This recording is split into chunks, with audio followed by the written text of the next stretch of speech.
जन जन की सेवा में समर्पित विजयानंद डायग्नोस्टिक सेंटर, लुधियाना का पहला वातानुकूलित charitable hospital. Vijayanand diagnostic centre सभी ओपीडी विभाग में रोगियों का निरीक्षण सुयोग्य एमडी डॉक्टरों द्वारा किया जाता है। विजयानंद डायग्नोस्टिक सेंटर, बसंत रोड, सिविल लाइंस, लुधियाना। आज से करीब 2600 साल पहले की बात है। जैन धर्म के 24वें तीर्थंकर श्री भगवान महावीर स्वामी हो गए।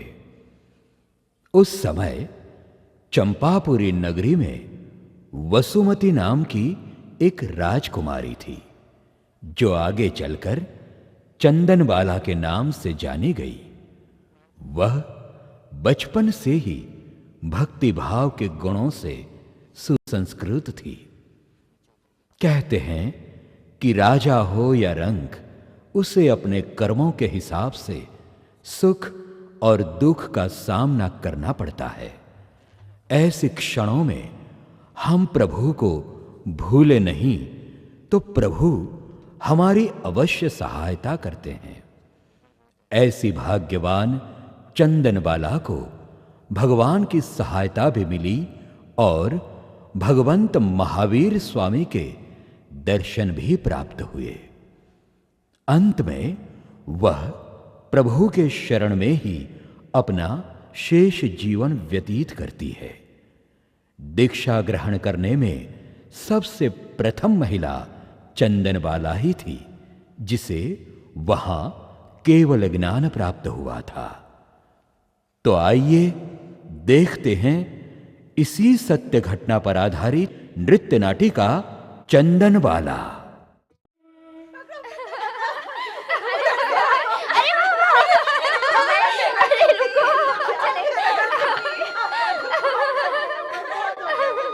अरे फिर से हार गई।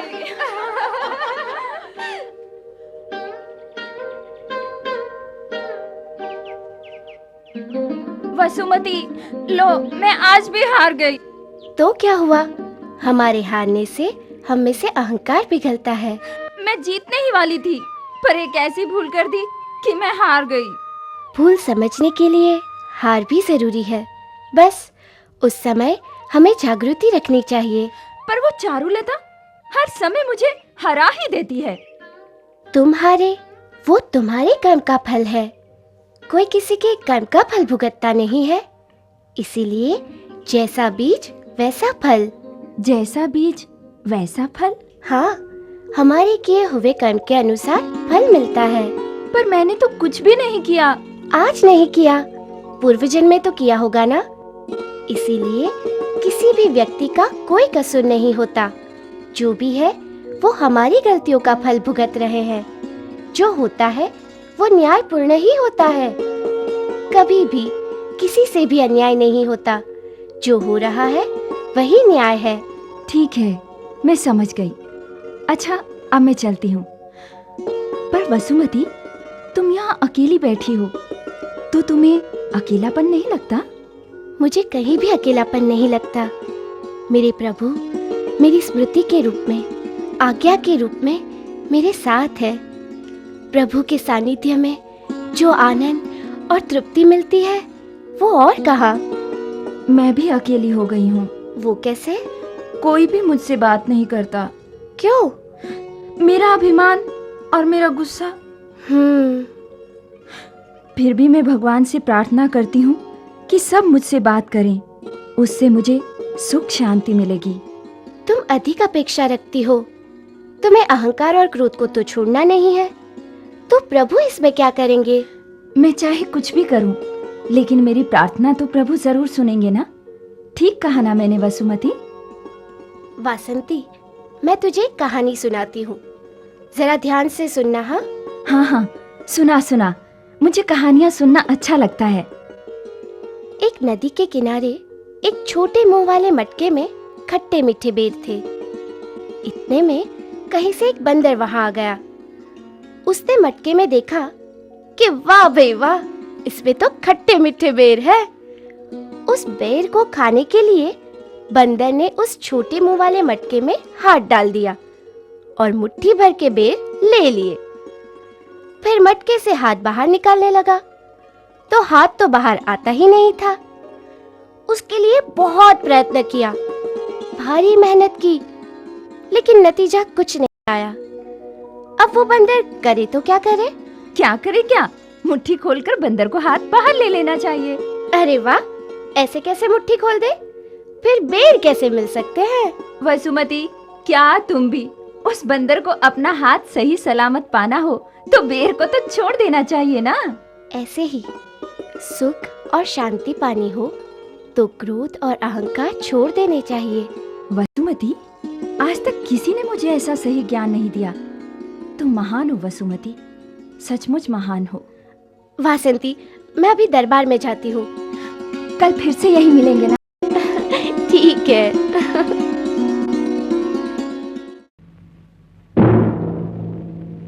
चंपा नगरी के राजा दधिवाहन एवं रानी मां धारिणी की पुत्री राजकुमारी वसुमती राज दरबार में पधार रही हैं।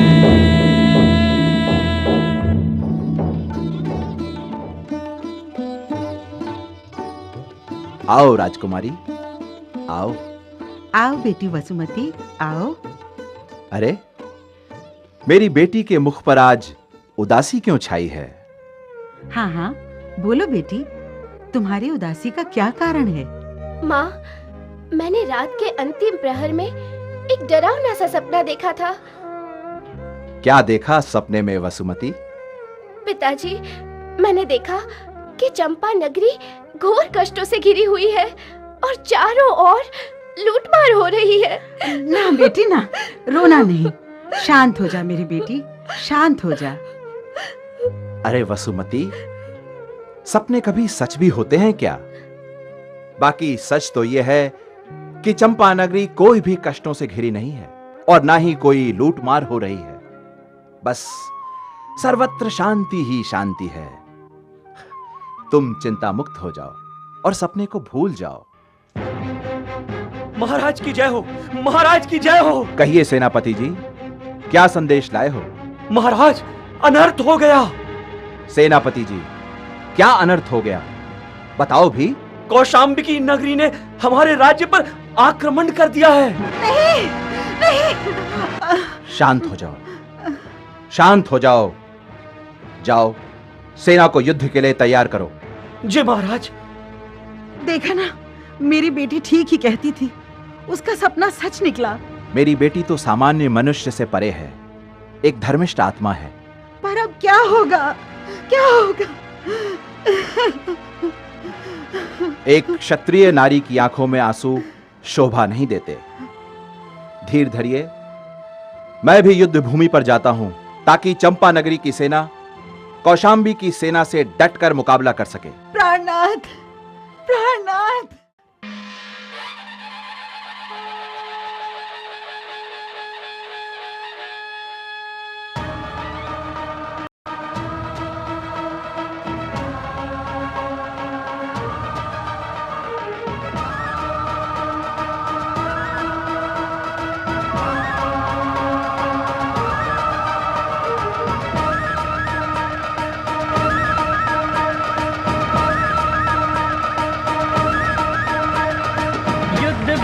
पर खेले जोशिले नरवीर ये, चमचमाती सटसटाती तलवारों की धार से। युद्ध भूमि पर खेले जोशिले नरवीर ये, चमचमाती सटसटाती तलवारों की धार से।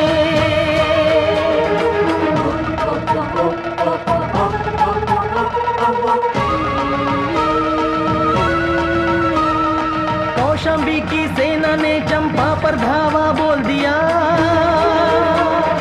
दोनों के बीच युद्ध हुआ, ऐसा किसने क्यों किया?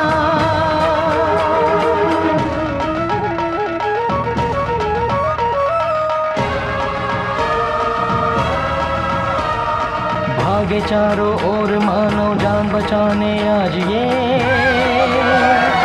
जलते घर से निकले बाहर कौन सुने फरियाद ये। शोर मचा है आंधी और तूफान में, निर्दोष एवं शांत चंपापुरी का बेहाल है।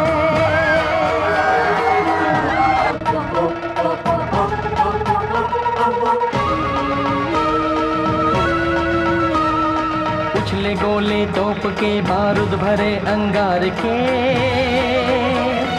मची हाहाकार यहाँ ना किसी का कोई रे। लड़ते लड़ते मुकुट गिरा राजा का संग्राम में, छुपते छुपाते चले घनघोर पे जंगल में।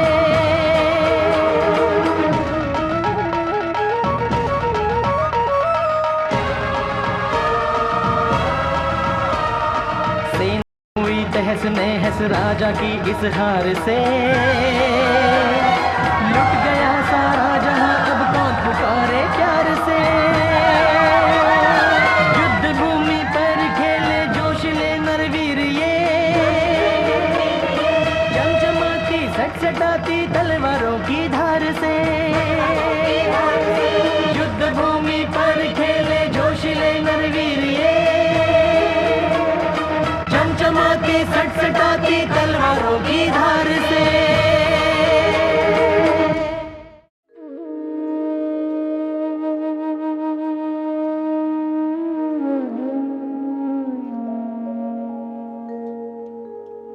माँ, पिताजी को रण संग्राम में गए हुए 8 दिन बीत गए। मुझे उनकी बहुत चिंता हो रही है। कब आएंगे?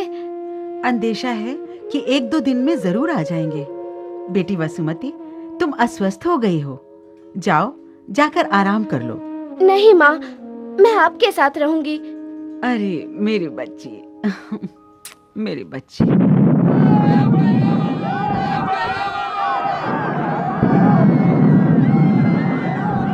प्रतिहारी, प्रतिहारी, कोई है? ये चिल्लाहट शोरगुल कैसी है? महारानी जी, अपनी चंपा नगरी की सेना कौशाम्बी की सेना के आगे टिक न सकी और हार गई। क्या? और महाराज? महाराज दधिवाहन युद्ध भूमि से दूर होकर जंगल में छिप गए हैं। माँ, अब क्या होगा? अब तो कौशाम्बी की सेना ने चंपा नगरी पर कब्जा कर लिया है और चारों ओर लूटपाट शुरू कर दी है। ये इसी का ही शोरगुल है। तो आप यहाँ क्या कर रहे हो? जाओ, नगर के सारे दरवाजे बंद करवा दो, कोई भी अंदर आने ना पाए। जाओ। महारानी जी, मैं भी बचते बचते यहाँ तक मुश्किल से आया हूँ। तो आप यहाँ क्या लेने आए हो? महारानी जी, मैं महाराज का सारथी हूँ। महाराज ने आप दोनों को जंगल में बुलाया है। लेकिन कौशाम्बी का राजा शतानिक बड़ा ही शैतान है। वो यहाँ कभी भी आ सकता है। वो आप दोनों को बंदी बनाए उसके पहले हम यहाँ से पिछले दरवाजे से सीधा जंगल में पहुंच जाते हैं। ये भयभीत वातावरण से निकलकर जंगल की खुली हवा में शांति की सांस तो ले सकेंगे। इसीलिए महाराज ने मुझे यहाँ भेजा है। बेटी, अब सोचने का वक्त नहीं है। चलो यहाँ से चलते हैं। तुम्हारे पिताजी भी हमारी राह देखते होंगे। चलो सारथी। जी महारानी जी।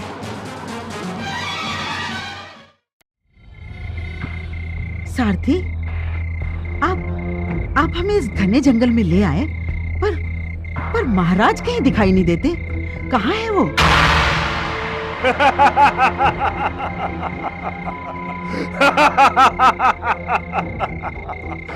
ना तो यहाँ महाराज हैं और ना ही मैं महाराज का सारथी हूँ। हाँ, मैं तो हूँ कौशाम्बी नगरी के राजा शतानिक का सैनिक। चंपापुरी को लूटते लूटते मैं राजभवन में आया। वहां आप दोनों को देखा और आपकी सुंदरता देख मेरा मन आप पर आ गया। मैं आपसे विवाह करना चाहता हूँ। विवाह? हाँ, गंधर्व विवाह। मैं तो महाराज की पत्नी हूँ। अब मेरी बन जाओ। क्या? हाँ, इसीलिए तो बहाना बनाकर तुम्हें यहाँ ले आया हूँ। दूसरे सैनिक तो नगर को लूट रहे हैं, पर मैंने तो राजभवन का नारी रत्न लूटा है। नारी रत्न।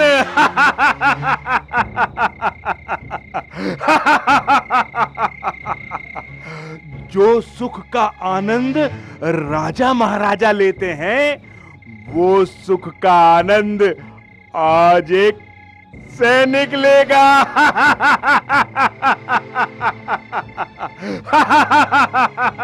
एक सैनिक होकर रानी माँ से ऐसी बातें करना तुम्हें शोभा नहीं देता।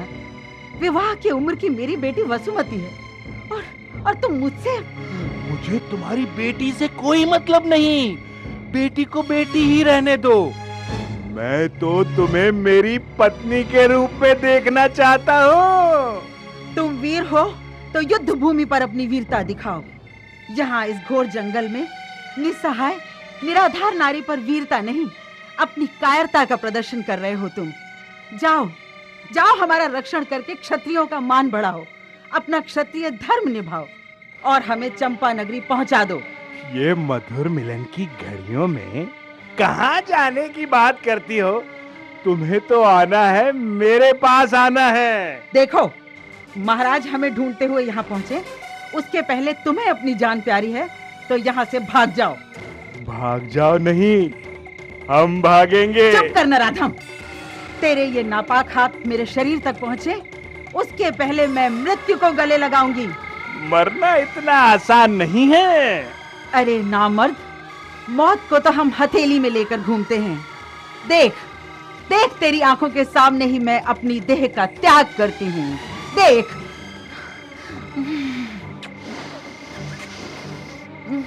ओह ओह ओह, माँ, माँ।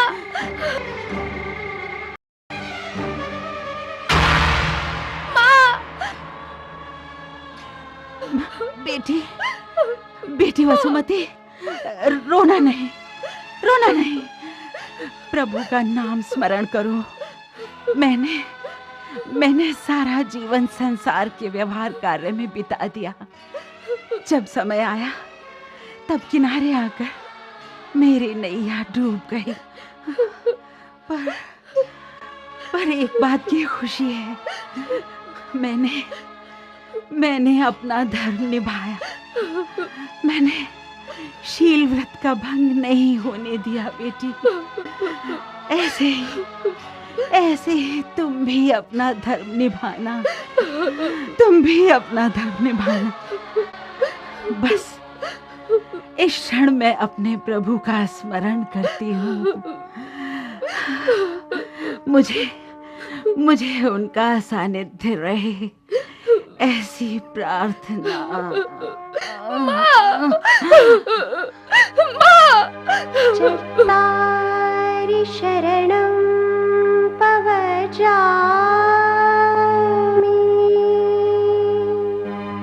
अरिहन्ते शरणं पवजामि, सीते शरणं पवजामि,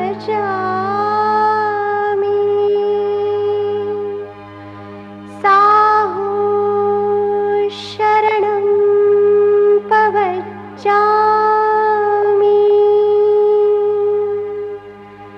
केवली पन्नतं धम्मं शरणं पवजामि, धम्मं शरणं पवजामि, धम्मं शरणं पवजामि।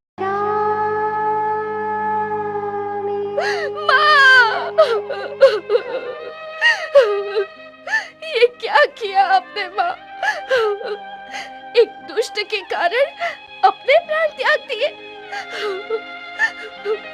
माँ, अब आपके बिना मेरा क्या होगा माँ? माँ, मैं कैसे जी सकूंगी माँ? माँ, मैं तो अकेली हो गई। माँ, अब मेरा कौन? माँ, अब मेरा कौन? अरे अरे, ये क्या किया मैंने? आज मेरी वजह से ही, सिर्फ मेरी वजह से ही रानी ने अपने प्राण त्याग दिए। धिक्कार है, मुझ पर धिक्कार है। एक सती नारी पर मैंने बुरी नजर डाली। नहीं, मुझसे बहुत बुरा हुआ, बहुत बुरा हुआ मुझसे। चलो चलो बेटी, हम यहां से चलते हैं। मुझे कहीं नहीं जाना, मैं मेरी माँ के साथ जाऊंगी। क्या कह रही हो बेटी? आपसे बचने के लिए प्राण त्याग ही उत्तम मार्ग है। नहीं नहीं नहीं बेटी, तुम ऐसा नहीं करना। एक स्त्री हत्या का पाप मेरे सर पर है ही, और दूसरी हत्या का पाप मैं नहीं लेना चाहता। मुझे क्षमा कर दो बेटी, मुझे क्षमा कर दो बेटी। मेरा विश्वास करो, मेरा विश्वास करो बेटी। विश्वास?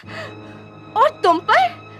कैसे करो तुम्हारा विश्वास? बेटी, तुम्हारी माता के बलिदान से मैं पश्चाताप की आग में जल रहा हूं बेटी। मुझे हृदय परिवर्तन का एक मौका तो दो बेटी। एक बाप अपनी बेटी के प्राण की रक्षा करके प्रायश्चित करना चाहता है। मेरे साथ मेरे घर चलो बेटी, मेरे साथ मेरे घर चलो। ना नहीं कहना बेटी, ना नहीं कहना। ठीक है, मैं आपके साथ चलूंगी, पर इसके पहले मेरी माता का अंतिम संस्कार होगा। हाँ हाँ हाँ, अग्निदाह के लिए मैं अभी सूखी लकड़ियां लेकर आता हूँ। सुनो, कौशाम्बी में या और कहीं भी मेरा असली परिचय किसी को भी करवाने की जरूरत नहीं। मुझे मेरे माता पिता के नाम को उज्जवल रखना है। मैं एक राजकुमारी हूँ, ऐसा दिखावा भी नहीं होना चाहिए। एक सामान्य मनुष्य के भांति मुझसे व्यवहार किया जाए, यही आपसे विनती है। वाह वाह, कितने उच्च विचार। इसे कहते हैं चंपानगरी के राजघराने के संस्कार। धन्य धन्य हो बेटी, तुम धन्य हो। तुम्हारी इच्छा के अनुसार ही सब कुछ होगा। आइए आइए कौशाम्बी नगरी के सिपाही, आइए। चंपा नगरी से हमारे लिए क्या ले आए, झटपट बताइए मेरी जूती से। वो कुछ खास नहीं है। कुछ नहीं लाए मेरी जूती से? ओहो हो, ये कौन है मेरी जूती से, और आपके साथ क्यों आई है मेरी जूती से? तुम्हारे काम में हाथ बटाने के लिए लाया हूँ इस बेटी को। तुम्हारे काम में हाथ बटाने लाया हूँ, भाड़ में जाए मेरी जूती से। ऐसा नहीं कहते। क्यों न कहूँ मेरी जूती से।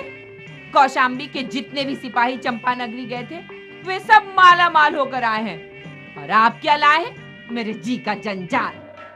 कान खोलकर सुन लीजिए, मुझे तो धन चाहिए, धन।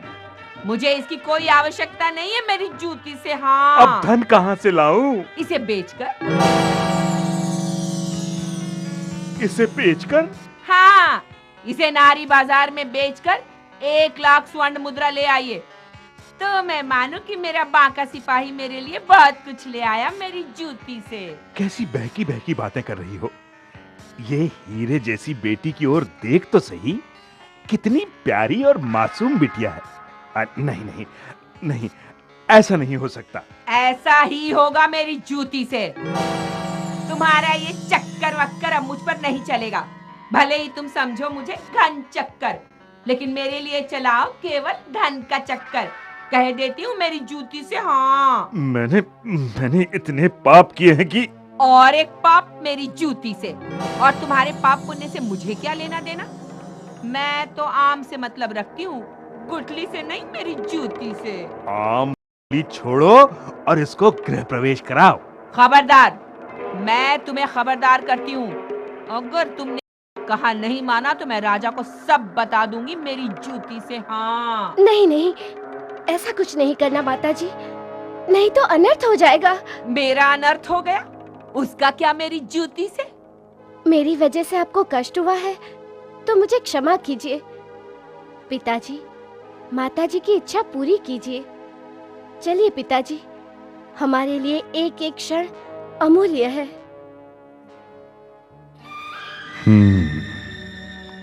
अगर मैं इसे नारी बाजार में बेचने के लिए न ले गया तो पत्नी राजा को बता देगी और इसका परिणाम विपरीत होगा। ऐसे देखा जाए तो मेरी पत्नी की बात भी ठीक ही है। सोने की चिड़िया हाथ लगी है, उसे ऐसे ही उड़ा दिया तो क्या फायदा। हाँ, 1 लाख स्वर्ण मुद्रा सुनकर मेरे हाथ की खुजली और बढ़ गई है। पिताजी क्या सोच रहे हैं? चलिए भी। चलो चलो चलो। जल्दी जाओ मेरे माँ के सिपाही, मेरी जूती से। हाँ।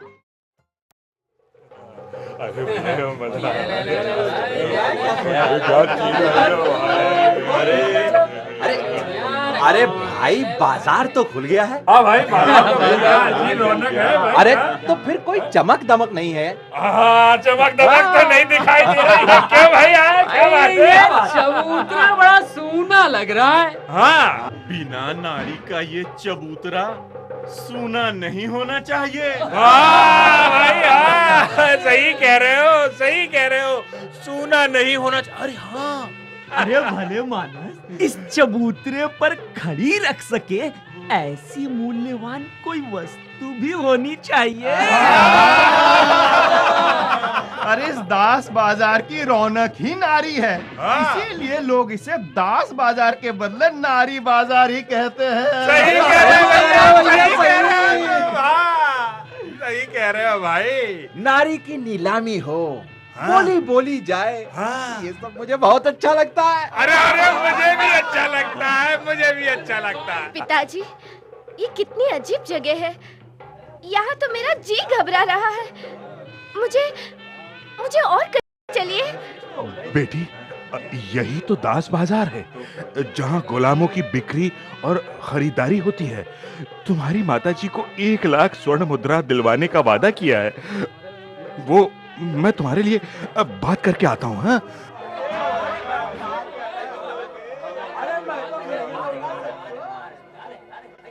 ओ सुबट, सुनो, मैं उसे यहाँ बेचने के लिए आया हूँ। कितना चाहते हो? कम से कम 1 लाख स्वर्ण मुद्रा। 1 लाख स्वर्ण मुद्रा? अब उससे भी ज्यादा दिलवाओगे तो इस सिपाही के तो बारे न्यारे हो जाएंगे। हाँ? समझ गए ना?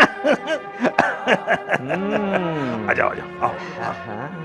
हे दासी, आओ, इस चबूतरे का मान बढ़ाओ। मुझे यहाँ क्यों खड़ा कर रहे हो? ये दास बाजार है। जैसे धन्य धान्य, फल फूल, गाय बैल, भेड़ बकरियां बिकते हैं, ऐसे ही यहाँ नारी बिकती है। तुम्हें सब देख सके और तुम्हारा मोल कर सके, इसलिए तुम्हें यहाँ खड़ा किया गया है। हाँ, सौदा होते ही तुम्हारा भविष्य तय हो जाएगा। मेरा भविष्य? हाँ, जो सबसे ज्यादा बोली बोलेगा उसी के साथ तुम्हें जाना होगा। वहाँ क्या करना होगा? कोई तुम्हें घर की नौकरानी के रूप में ले जाएगा, तुम्हें घर की मालकिन बनाकर ले जाएगा, तो कोई दासी बनाकर ले जाएगा। उसमें भी किसी गणिका ने खरीद लिया तो वो तुझे कोठे पर नचा भी सकती है। नहीं, नहीं, नहीं। अरे, मैं ये क्या कर रही हूँ? यहाँ मेरे साथ जो हो रहा है वो तो मेरे ही पूर्व के कर्मों का फल है। फिर मैं प्रतिकार क्यों कर रही हूँ?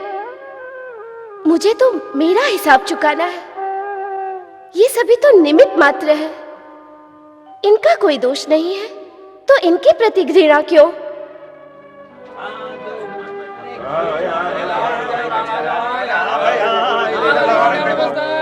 सुनिए सुनिए सुनिए,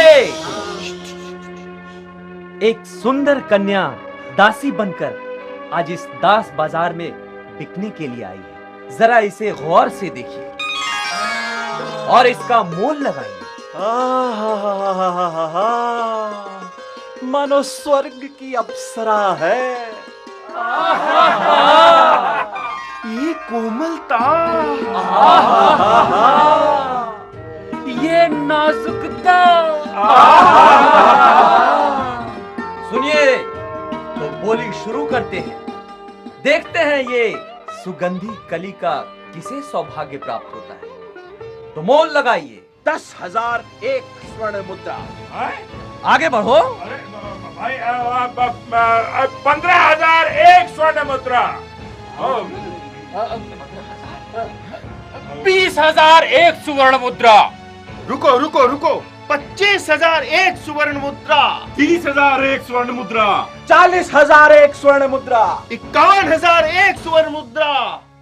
हे प्रभु, मैं तो तुम्हारे अलौकिक गुणों से मुग्ध होकर तुमसे ही बिक गई हूँ। कोई बोली नहीं, कोई खिंचातानी नहीं, बस मेरे लिए तुम मेरे नाथ और मैं तुम्हारी दासी। बस केवल तुम और तुम। अरे देखो देखो देखो, रूप बाजार की मल्लिका यहाँ आ रही है। बस अब तो ये कोठे पर ही जाएगी। अरे कैसे जाएगी? मैं अभी जिंदा हूँ। क्या बोली चल रही है? 51,000 एक स्वर्ण मुद्रा। हम ऐसी ही सुंदरी की इच्छा रखते हैं। 60,000 एक। 70,000 एक। 80,000 एक। 1,00,000 स्वर्ण मुद्रा। 1,00,000। रहने दो, इसे तो हम खरीदेंगे। 2,00,000 स्वर्ण मुद्रा। 2,00,000 स्वर्ण मुद्रा। 2.5 स्वर्ण मुद्रा। हे नगर नायिका, बोलो बोलो, चुप क्यों हो गई? अरे कुछ ही महीनों में ये संगीत और नृत्य सीख लेगी तो धन संपत्ति तेरे कदम चूमेगी। 3,00,000 स्वर्ण मुद्रा। 3.5 फिर से सोचने पर मजबूर कर दिया है नगर नायिका को। अरे इसमें क्या सोचना है? अगर तुमने इसे पा लिया तो तुम्हारा बुढ़ापा सुधर गया समझो। 4,00,000। 4 लाख। पिछले 10 साल में इस दास बाजार में इतनी ऊंची बोली कभी नहीं बोली गई। सही बात। ये तो कमाल हो गया। चलो सुंदरी, पालकी तैयार है, बैठ जाओ। बहन, आपका कुल क्या है? कुल सर्वकुल है। मुझे आपके यहाँ काम क्या करना होगा? काम? कुछ भी नहीं, बस सज धज कर मन को बहलाना होगा। भांत भांत के भोजन, पान, सुपारी, दिन से अधिक रात सुहानी। तुम सदा सुहागन रहोगी, कभी भी वैधव्य भुगतने की नौबत नहीं आएगी। बड़े बड़े धनी मानी तुम्हारे चरणों में होंगे, बस राज करोगी राज। बस मैं समझ गई, मैं इनके साथ नहीं जाऊंगी। ये जिस इच्छा से खरीद रही है वहां तो मैं सपने में भी नहीं जा सकती। बेटी, ऐसे मना नहीं करते। तुम्हारी माँ को दिया हुआ वादा याद है ना? जाओ, पालकी में बैठ जाओ। पिताजी, माँ को दिया हुआ वादा मुझे बराबर याद है। मेरा जो भी मोल लगाया हो वो आपको मिल जाएगा। उसके बाद ये पालकी सीधी शमशान घाट जाएगी। लेकिन इनके यहाँ तो कभी नहीं। हे प्रभु, मेरी सहाय करो, मेरी रक्षा करो। ऐसी कौन सी समस्या है जो आपकी कृपा से सुलझी ना हो? ऐसी कौन सी दुविधा है जो आपकी भक्ति से दूर ना हुई हो? हे प्रेम के सागर, मुझे निश्चल प्रेम का एक बूंद ही दे दो, ताकि बाहर के ये प्रदूषित वातावरण में भी मैं आपके अस्तित्व का अनुभव कर सकूं।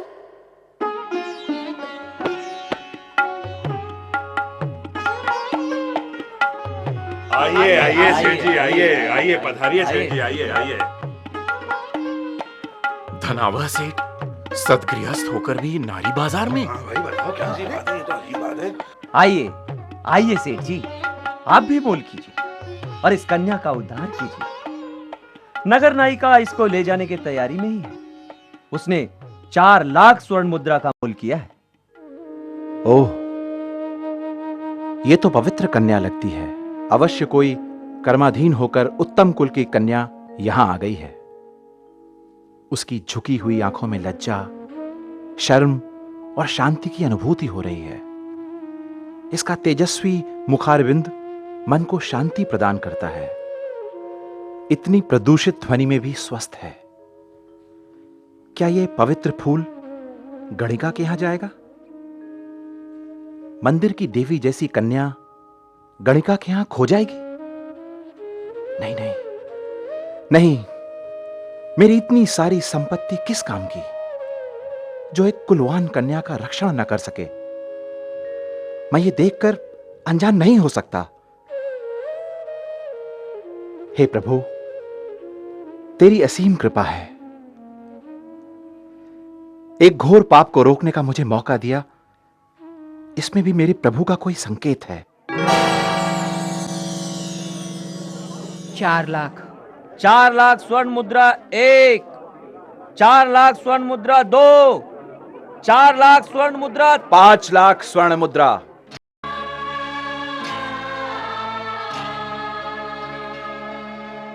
देखो भाई सुभट, आप मुझे बेचना चाहे तो इस सद्गुणी सेठ को ही बेचिए।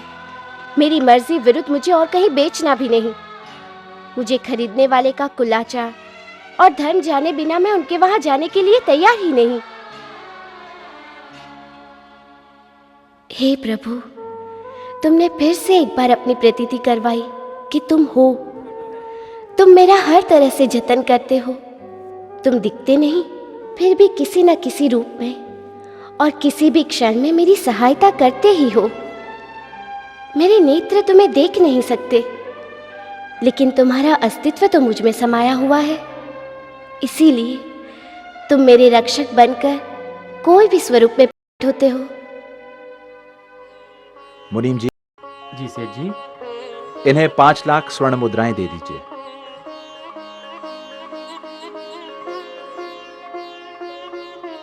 जाओ बेटी, तुम बहुत भाग्यशाली हो कि तुम धनावा सेठ के यहां जा रही हो।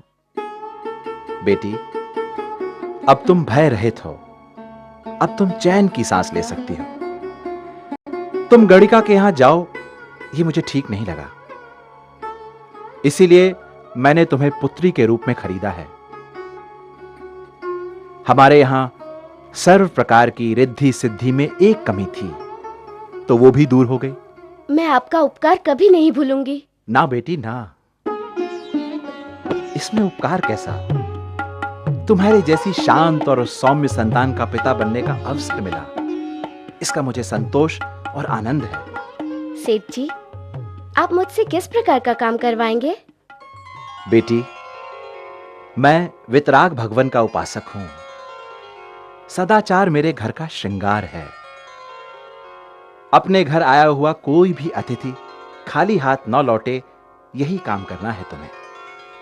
बेटी, तुम्हारा नाम क्या है? मैं तो आपकी दासी हूं। आप जो चाहे नाम से बुलाइए। बेटी, तुम्हें दासी बनाने के लिए नहीं खरीदा, तुम्हें बेटी पुकारने के लिए पाया है। आज से तुम मुझे सेठ जी नहीं, पिताजी कहोगी। आपकी आभारी हूं पिताजी। आहा, जिसका मन चंदन जैसा शीतल हो, पवित्र हो, उसका नाम तो चंदन बाला ही होना चाहिए। आज से हम तुम्हें चंदन बाला कहेंगे। चंदन बाला।